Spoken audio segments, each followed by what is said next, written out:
नमस्कार.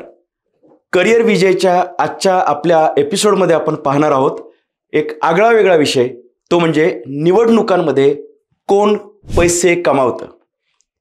भारतामध्ये लोकशाही आहे आणि लोकशाहीचा सगळ्यात महत्त्वाचा भाग आहे तो म्हणजे निवडणुका. आता आपण सातत्याने निवडणुका, त्या संदर्भातल्या प्रचारांच्या मोहिमा, त्यानंतर निवडणुकाच्या अलीकडे आणि पलीकडे होणाऱ्या गोष्टी या सगळ्या पाहत असतो, वाचत असतो. आणि बहुतांशी मंडळी ही सोशल मीडियावरती ॲक्टिव्ह असताना देखील राजकीय त्या स्टेटमेंट्स असतील किंवा या सगळ्या गोष्टींमध्ये इन्व्हॉल्व असतात. लोकांच्या गप्पांचे विषयसुद्धा राजकारण असतो. त्यामुळं राजकारण आणि निवडणुका हे लोकशाहीच्या प्रक्रियेमध्ये अत्यंत महत्त्वाचं मानलं जातं. भारत हा जगातील सर्वात मोठी लोकशाही असलेला देश आहे आणि त्या सगळ्या प्रोसेसेसमध्ये आपण ज्याला असं म्हणता येईल की एक इव्होल्युशन त्याच्यामध्ये होत चाललं आहे, ज्याला असं म्हणता येईल की यामध्ये एक डेव्हलपमेंट होत चाललेलं आहे आणि या सगळ्या प्रक्रियेतून आपण आज जात आहोत. निवडणुका आपण म्हटलं की राजकारणी माणसं त्याच्यामध्ये संबंधित येतात आणि ज्या पद्धतीने राजकीय व्यक्तिमत्व ही अनेकांची आदर्श असतात, त्याच पद्धतीने समाजाचा बराचसा भाग हा राजकारणी माणसांबद्दल नकारात्मक बोलणारा सुद्धा असतो. त्या दोन्हींमध्ये तथ्य असतं, दोन्हींमध्ये काही एक्स्ट्रीम पॉईंट्स असतात. निवडणुका आल्यानंतर एक चर्चा जी होते ती म्हणजे या निवडणुकीच्या प्रचाराची. आणि आपण महाराष्ट्राच्या विधानसभा निवडणुका झाल्यानंतर किंवा त्याही सगळ्या परिस्थितीमध्ये देशभरात होणाऱ्या इतर राज्यांमधल्या निवडणुका या सगळ्यांचाच विचार करता एक वाक्य सातत्याने मीडियामधनं किंवा सोशल मीडियामधून किंवा लोकांच्या मनांमधून किंवा जनरल गप्पांमधून येतं, ते म्हणजे पैशाचा महापूर आला होता. तो कुणाच्या तर्फे होता, कुठून कुठे गेला, याबद्दल चर्चा आपण करणं आपला अधिकार नाही, आपण त्यावर बोलणार नाही. पण हा पैशाचा महापूर म्हणजे खूप मोठ्या प्रमाणात पैसा हा मार्केटमध्ये खेळतो असं ती एक चर्चा असते.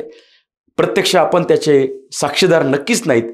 पण मग हा पैसा जो येतो याच्यामधला एक निगेटिव्ह एलिमेंट आपण जरासा बाजूला ठेवू.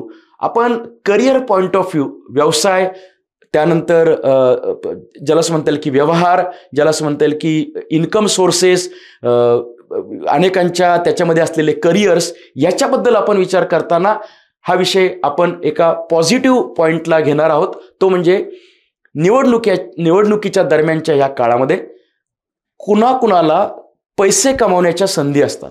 मी पुन्हा सांगतोय की पैसे कमावण्याच्या संधीमध्ये अनेकांच्या डोक्यात जे आत्ता भ्रष्टाचार, निगेटिव्हिटी, पैसे वाटणे असे विचार येत असतील, त्यावरती आपण बोलणार नाहीत, कारण ते सगळे सगळ्यांना माहिती आहेत आणि त्या विषयावरती आपण अधिकारवाणीने बोलू शकत नाही.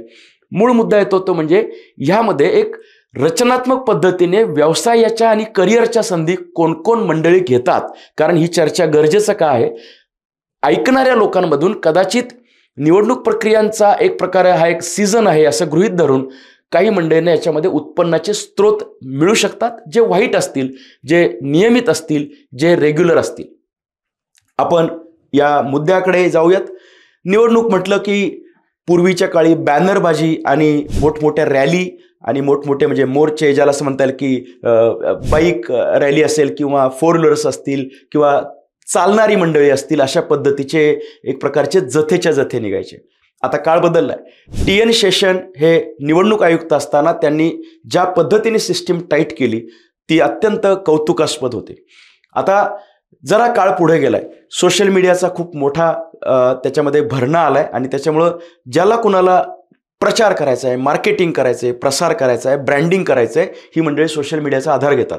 आणि आपण पाहूयात की टप्प्याटप्प्याने कोणते कोणते लोक ह्याच्यामध्ये सहभागी होतात. निवडणूक प्रचार करायचं म्हटलं की आलं फेसबुक पेज किंवा इंस्टाग्राम किंवा ट्विटर आणि या सगळ्या गोष्टी. याच्यावरती जो कंटेंट तयार होतो, कंटेंट डेव्हलपमेंट, यामध्ये बरीच मंडळी त्याच्यामध्ये सहभागी होतात. राजकीय पक्ष असतील किंवा काही उमेदवार असतील किंवा काही व्यक्ती असतील, हे प्रत्यक्षपणे या मंडळींशी एक रितसर कमर्शियल ठरवत असतात. त्याच्यामध्ये जेवढं काम होईल त्या पद्धतीने पैसे देण्याची पद्धत असते. एक काळ असा पण होता की पैसे बुडवण्याच्या पद्धती जास्त होत्या, परंतु आता हल्ली सगळीच मंडळी फार जागरूक झाली आहेत, त्यामुळे कुणीही फुकट काम करत नाही. एक काळ असा पण होता की ज्यावेळेस स्वतःचा घराचा डबा घेऊन प्रचार करणे आणि भाजी भाकरी किंवा ज्याला असं म्हणता येईल की डब्यातले पदार्थ खाऊन आपल्या पोटाची भूक भागवणं. आता काळ खूप बदललाय. आता जेवणाच्या पंक्ती बसलेल्या दिसतात. त्या पंक्तींमध्ये काय वाढलं जातं हे सगळ्या समाजाला माहिती आहे. पण याच्यामध्ये लपलेली व्यवसाय संधी कोणती कोणती आहे, आपण जे चर्चा करतोय हे सगळ्या अर्थातच काही लोकांनी आपल्याला इन्फॉर्मेशन दिली आहे, सांगितलंय की या पद्धतीने प्रचार चालतो, या पद्धतीने समाजात घडतं. त्या पद्धतीने आपण बोलत असताना आता कंटेंट तयार करणारे मंडळ, त्याच्यामध्ये मग DTP ऑपरेटर असतील, कंटेंट रायटर असतील, कंटेंट डिझायनर, व्हॉइस ओव्हरची मंडळी असतील, यांना खूप चांगल्या प्रमाणात व्यवसाय या निवडणुकीच्या काळामध्ये मिळतो. स्टुडिओज असतील ज्यामध्ये व्हिडिओ शूट केले जातात, व्हॉइस ओव्हर दिले जातात, त्यासोबत मग एडिटिंगचं काम चालतं, कॅमेरामन असेल, स्टुडिओचं भाडं असेल, या मंडळींना या काळामध्ये उत्तम पद्धतीने व्यवसायाच्या संधी मिळतात. ग्राफिक्सवाली मंडळी याच्यामध्ये खूप पुढे आघाडीवर असतात. सोशल मीडियाचं संपूर्ण काम आम्ही पाहतो असं म्हणणाऱ्या नवीन कंपन्या या काळामध्ये चालू झाल्या आहेत. त्यामुळं प्रचार करत असताना तुमचं जे प्रेझेन्स आहे तो प्रेझेन्स समाजामध्ये दिसावा यासाठी हे सोशल मीडिया, त्याच्यामध्ये यूट्यूब, फेसबुक, इंस्टाग्राम, ट्विटर, सगळ्या प्रकारची संसाधनं याच्यामध्ये आलीत. आणि याचा कंटेंट तयार करणारी मंडळी ही काही राजकीय पक्षाची स्वतंत्र कार्यकर्ते नसतात, ती प्रोफेशनल मंडळी असतात आणि प्रोफेशनल मंडळी काम करून देतात. हल्ली तर आर्टिफिशियल इंटेलिजन्सचा वापर करून, आवाजाचा वापर करून वेगळ्या भाषांमध्ये महत्त्वाच्या नेत्यांची भाषणं कन्व्हर्ट करणं, ती लोकांपर्यंत पोहोचवणं हे देखील केलं जातं. व्हॉट्सअप पॅकेजेस आणि या सगळ्या गोष्टी घेऊन लोकांपर्यंत जाण्याचा एक खूप आटापिटा ही मंडळी करतात. आणि याच्यामध्ये अर्थातच कार्यकर्त्यांपेक्षा ही कामं आउटसोर्स केलेली असतात आणि तिथे व्यवसायाच्या संधी उपलब्ध झालेल्या आपल्याला दिसतात. त्याचबरोबर जुनं जे मेथड आहे त्याच्यामध्ये स्टिकर्स असतील, झेंडे असतील, बॅनर्स असतील, पोस्टर्स असतील, पॅम्पलेट असतील, या सगळ्या गोष्टी, त्या मंडळींचे ब्रोशर असतील, पुन्हा DTP करणाऱ्यांचा एक मोठा व्यवसाय याच्यातून तयार होतो. माझ्या माहितीप्रमाणे या गेल्या 2 महिन्यामध्ये जेव्हा विधानसभाची निवडणूक चालू होण्याची प्रक्रिया होते आणि ती डिक्लेअर होते, त्यानंतर उमेदवार ठरतात, नंतर प्रचार चालू होतो, ह्या सगळ्या आचारसंहितेच्या काळामध्ये घडणाऱ्या गोष्टी याच्यामध्ये प्रचार जो असतो, त्यानंतर निवडून आलेले उमेदवार आणि त्यांचे फ्लेक्स आणि बॅनर्स, इथपर्यंतच्या काळामध्ये महाराष्ट्रातले सर्वच्या सर्व ग्राफिक डिझायनर, DTP करणारी मंडळी, प्रिंटिंग प्रेस, छपाई करणारी लोक, सोशल मीडिया म्हणून कंपन्या काम करणाऱ्या ज्या आहेत त्या सगळ्या, स्टुडिओज, या सगळ्या लोकांना मोठ्या प्रमाणामध्ये रोजगार मिळतो. म्हणून मी सुरुवातीला सांगितलं होतं की निवडणुकांमध्ये कोण कोण कमावतं याच्यामध्ये आपण त्याचा व्हाईट अँगल पाहणार आहोत, कारण आपल्याला दुसऱ्या गोष्टींवरती बोलायचं नाही आहे.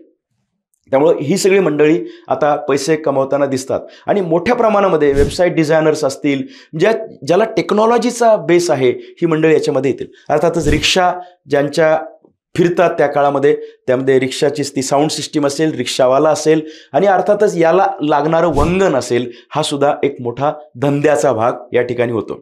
मोठ्या प्रमाणात कार्यकर्ते असतात, रॅलीज असतात, यामधला सुद्धा हिशोब जर आपण काढला तर मोठ्या प्रमाणामध्ये इकॉनॉमी तुमची या निवडणुकांच्या काळामध्ये रन होत असते. आणि आपण म्हणतो की राजकीय मंडळी याच्यामध्ये खूप वारेमाप खर्च करतात. तो खर्च नेमका किती असतो आपण चर्चा करू शकत नाही, परंतु हा जो खर्च आहे तो विविध घटकांवरती होताना दिसतोय. पैसे वाटणे वगैरे हा विषयावर आपण म्हणत नाही, पण उदाहरणार्थ जेवायला घालणं, म्हणजे कार्यकर्त्यांचं जेवणाची व्यवस्था जी होती, म्हणजे ह्याचा अर्थ हॉटेल्स असतील, चहाच्या टपऱ्या असतील, त्यासाठी लागणाऱ्या पाण्याच्या बॉटल्स असतील, नाश्त्याची व्यवस्था असेल, हे कॅरी करणारे टेम्पोज आणि ट्रॅव्हलिंगच्या सिस्टीम्स असतील. कधीकधी मुंबईमध्ये तुमचा मतदार असतो, इलेक्शन हे कुठल्या तरी जिल्ह्यामध्ये असतं, तिथून त्या लोकांना प्रवासाने माघारी बोलवण्याची व्यवस्था केली जाते. ट्रॅव्हलच्या बसेस ह्याच्यामध्ये भरून माघारी जाताना इलेक्शनच्या दिवशी जाताना दिसतात. त्यांची जायची आणि येण्याची व्यवस्था केली असते. हे ऑफिशियली असतं का अनऑफिशियली असतं माहीत नाही आपल्याला. त्यांनी तो खर्च दिलाय का कोणी दिला माहीत नाही. कदाचित मतदार स्वतः खर्च करतोय असं आपण गृहीत जरी धरलं तरी ट्रॅव्हल्सचा मोठ्या प्रमाणात व्यवसाय होतो, ही वस्तुस्थिती आहे. त्याचबरोबर ज्या खाजगी कार्स असतील किंवा यातायात करणाऱ्या कंपन्या आहेत, ज्याला लॉजिस्टिक्स म्हणू आपण, या मंडळींना सुद्धा खूप मोठ्या प्रमाणामध्ये याच्यामध्ये व्यवसाय मिळतो. म्हणजे हॉटेल्स, त्यासोबत प्रवासाची साधनं, याच्यामध्ये खूप लोकांनी खूप पैसे कमावले या काळामध्ये, कारण हात ढिल्ला सोडलेला असतो किंवा खर्च करणारे अनेक असतील तर समजा त्यांनी खर्च केलेला असतो, पण पैसा हा त्या म्हणजे युटिलिटी ज्याने दिलेली आहे त्याच्यापर्यंत तो पोचत असतो. जो याचा बेनिफिशियरी असतो त्या बेनिफिशियरीपर्यंत ते पोचत असतं आणि म्हणून जो सप्लायर आहे त्याला पैसे कमावण्याच्या रीतसर संधी निवडणुकांच्या काळामध्ये असतात. जसं की काही कार्यकर्ते निवासी कार्यकर्ते असतात, त्यांची राहण्याची व्यवस्था ही लॉजिंग सिस्टीममध्ये, हॉटेल्समध्ये, चांगल्या 3 स्टार 5 स्टारमध्ये सुद्धा करत असतील किंवा सर्वसामान्य ठिकाणी करत असतील, पण या ठिकाणी पैसा खेळत राहतो. या लोकांना रोजगार मिळतो, या मंडळांना व्यवसायाच्या संधी मिळतात. निवडणूक जर असेल तर त्या ठिकाणी लोकांची ये जा करण्याची व्यवस्था असेल, त्या ठिकाणी त्यांना फूड पॅकेजेस देण्याची व्यवस्था असेल, त्या ठिकाणी त्यांना पाण्याची बॉटल, त्यांना त्या हातामध्ये काही स्लिप देणं असेल किंवा एखादं पत्रक देणं असेल, यासाठी लागणारी मुलं असतील.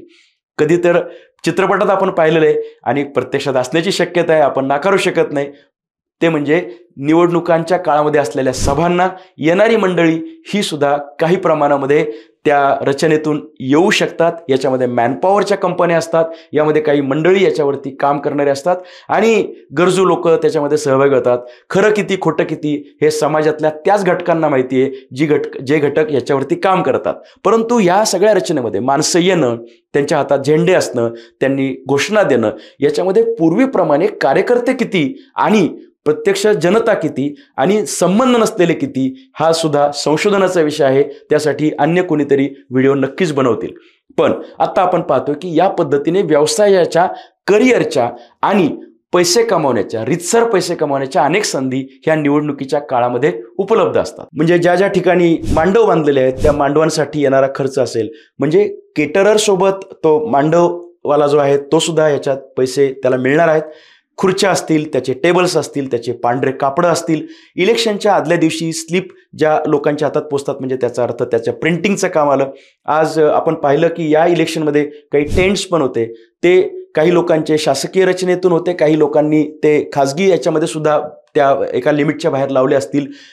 ते नेमकं पाहायला लागेल, परंतु ते कुणीही जरी खर्च केला असला तरी सुद्धा टेंट ज्याची जो सप्लायर आहे त्याला त्याच्यातून रीतसर पैसे मिळालेले आहेत.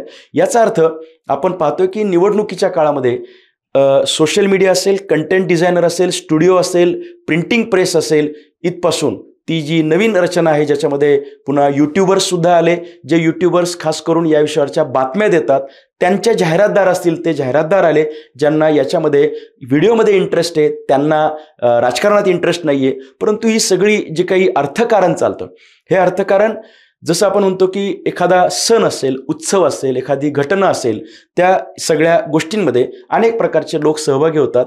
त्याच्यामध्ये ती गोष्ट चांगलीच असते, ती वाईट असते असं आपण म्हणतच नाही. त्या गोष्टीसाठी अनेक मंडळी जी कनेक्ट होतात, त्या कनेक्ट होणाऱ्या मंडळींमधून अनेक प्रकारच्या व्यवसायाच्या संधी या लोकांना उपलब्ध होत असतात. त्याचे त्यांना पैसे मिळत असतात, त्याची ती सेवा देत असतात.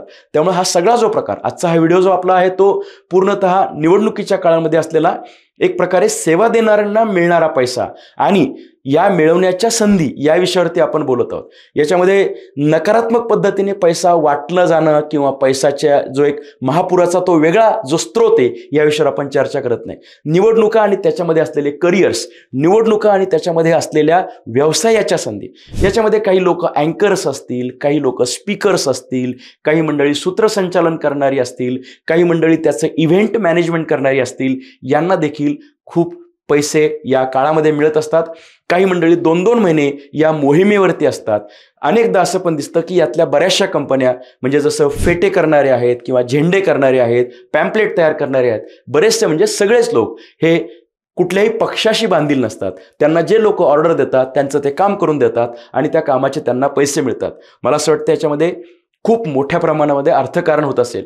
निवडणूक कशी झाली, कोण जिंकलं, त्याच्यामध्ये चांगल्या गोष्टी कोणत्या, वाईट गोष्टी कोणत्या, हा आपला आजच्या व्हिडिओचा भागच नाही आहे. परंतु याच्यातून निर्माण झालेल्या व्यवसायाच्या आणि रोजगाराच्या ज्या संधी आहेत, याच्यातून जो काही पैसा हलतोय, जो तसं म्हटलं तर त्या लेवलला व्हाईट मनी आहे, त्या लेवलला तो एक रीतसर आहे, कारण त्याचे पेमेंटसुद्धा कदाचित ऑनलाईन होत असतील. आणि या सगळ्या रचनेतून ही जी सगळी मंडळी जी कलाकार आहेत, एक प्रकारे कुणी डिझाईन करतंय, कुणी क्रिएटिव्ह आर्ट करतंय, कुणी मांडव बांधून देतंय, कुणी स्वयंपाक करतंय, या सगळ्यांना याच्यामध्ये चांगल्या संधी मिळतात. अशा अनेक प्रकारच्या कनेक्ट असतील.